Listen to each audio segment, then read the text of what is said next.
You ask Tiger to solve. This deals with linear equations with one unknown.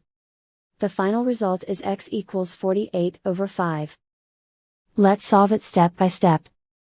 Simplify the expression. Find the lowest common denominator. Multiply the denominators. Multiply the numerators. Combine the fractions. Combine the numerators. Isolate the x. Multiply both sides by inverse fraction 6/5. Group like terms.